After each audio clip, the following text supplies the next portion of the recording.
Josh, welcome to Sydney. Thank you. What brings you here? Why have you decided to come down and play for the Kings? I think it was the opportunity, and everybody whom I've been speaking with, very nice people, and just the chance to, of course, come to a different part of the world, experience a different culture, and be a part of something special. So I'm always wanting those type of chances and opportunities, and I'm really thankful and blessed that God has given me another chance to be able to do something I love to do, play the game of basketball. Josh, did you think after China that potentially would be it, like that you wouldn't play again? No, not that. But I thought maybe some other things would have come up, but I don't know if it's because when I got finished with China, everything had already been kind of sold up. So again, I'm just thankful. I was made sure I just was patient and made sure I just try to continue to work and just stay ready in case the call came. So I'm happy. Like I said, I get a chance to be able to do what I love to do again. So. Have you seen much of Australian basketball? Nothing. That's the thing. I mean, other than Patty Mills, and I was able to be a teammate of his for a short period of time. But I do know that a lot of really good players come from Australia. I know that the brand of basketball is really good here. It's very competitive, and again, I'm excited. Did anyone from the States recommend a stint out here in the NBL, or Al Harrington and Josh Childress had success here? Did anyone recommend it to you? Other than God, no. Other than my agent, and obviously, people that I spoke with, and everybody's had really great things to say about Australia. So I had a chance to speak to Al before, not before this went down, but I did talk to him previously when he had his stint here. And he said he loved it. I mean, his family was here and everything, went well. So I've heard nothing but great things about, the country and about, the brand of basketball here. What can you bring to the Kings? I just think it's my experiences, the knowledge of the game, defensively, a toughness, energy, rebounding, and things like that. As far as offensively, I'm just getting here. So, figuring out the best way that I can make an impact on the offensively.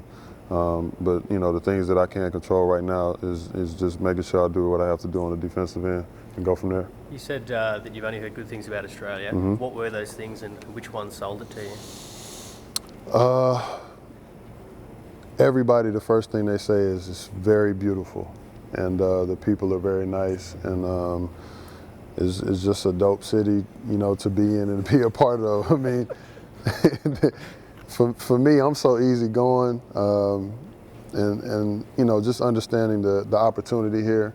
It didn't take much, and again, like I said the first time, being able to have a chance to play again, an opportunity to, have another season playing basketball, and it's a blessing. So I was excited.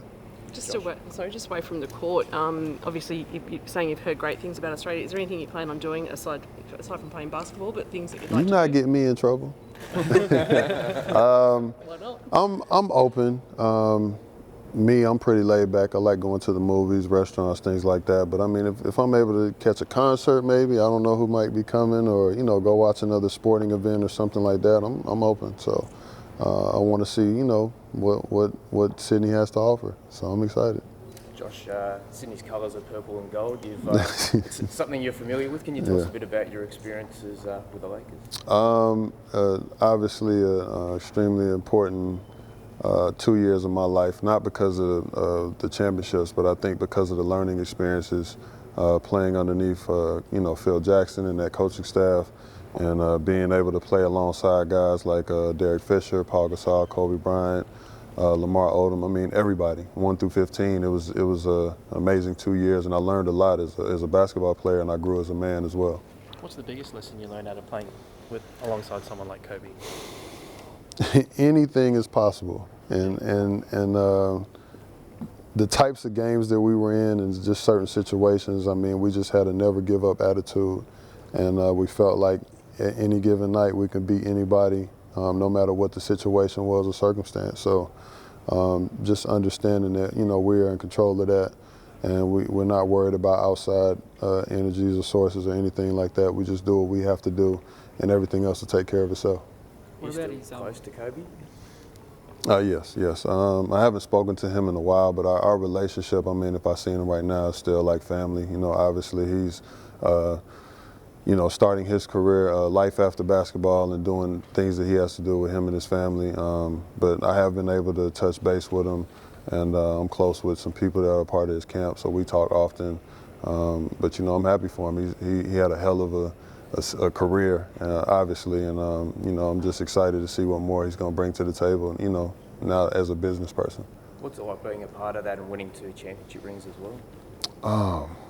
It's an amazing experience. I mean, for me personally, with just my upbringing and the things that I've been through, to be able to get to that point to, say that I was a part of a championship team. And, like I said, the things that I learned from those guys, like attention to detail, watching film, studying, and just certain things that, I may not have looked at beforehand, even though I know it was important, but it's just how you see the game really changed after those 2 years. So I've been learning a lot each year and each time I step on the floor. So I'm a student of the game, and I love this game. So I try to make sure that I take something every time, from every team that I've been, and as far as the players as well too. What about Phil Jackson? What makes him so special? The thing that it's a lot of things, but the one thing that I did notice was how he allowed players to, pretty much be in control of their destiny. We in a sense coached ourselves, with the guys that had the knowledge of the game that they had, and we held each other accountable, and he held us accountable too. So that was extremely important, and it was crazy to see him call a timeout, not come in the huddle, and we're like figuring things out, and he's just like, all right, go play, and I'm like, wait a minute, you're not gonna say nothing, you're not gonna give us nothing. He's like, y'all figure it out. So I thought that was, some of the other coaches that I have in different coaching styles, for different coaches, and I've been able to experience a lot of great coaching other than Phil, but I think that was one of the things that sticks out to me is just how he would handle certain situations and kind of, put that battery in our back in different ways. The Kings' next game's on Thursday. You're going to be right to play, and how many minutes do you think you'll be able to punch out? That's up for the coach. I just need to make sure that, I'm where I need to be, and if my name is called, to just be ready to go out there and do the best that I can do. You put your hand up to play on Thursday. I know you just. Of course, I would. Hey, there's no excuses, man. We gotta get it done. So, like I said, I'm excited and ready. Hopefully, I can, try and get some shots up or do something today, just to, try to get my legs underneath me and just get a feel. But I mean, it's come out here to enjoy it, but to take care of business as well. So, I'm ready for whatever they need me to do. Josh, you mentioned about experiencing different cultures. Yes, sir. You won titles in Greece as well. Where has been your most favourite place outside of the States so far on your travels?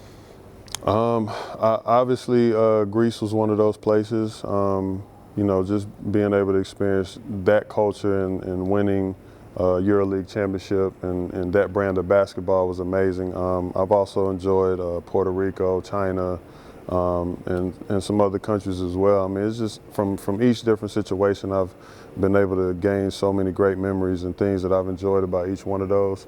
So it's been a blessing, man. It's been a great ride. So hopefully, we can bring something here to the table this time come around. Of course, it shows that you can adapt to a different style of basketball wherever you've been. So I guess that's going to become useful now here in Sydney, isn't it? Learning. Yeah, I mean, it's going to have to, and I think that's one of the good things about me and what I can bring to the table, just being a part of different things in different situations. I just left when I was in Puerto Rico and China. I had more of a scoring demand as well as rebounding and defending. But I've been in other places, like when I went to Argentina, not so much. It was a little bit different, and I had to, adjust to that. So the game is all about adjustments, and, I'm here to be a part of something special, not to cause any problems or be a headache. So that's my thing. Just our last question, guys, if you got one. Well, Sydney loves a winner. The biggest city in Australia. It's been a while since the Kings have had a championship. Can you help this team get that elusive championship?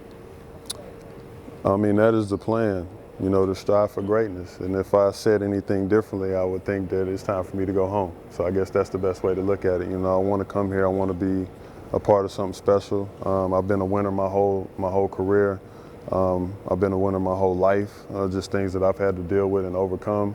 So, you know, I look forward to it. You know, just a fun brand of basketball, you know, playing alongside those guys and just playing hard and doing what we do every night, and then, you know, seeing what happens.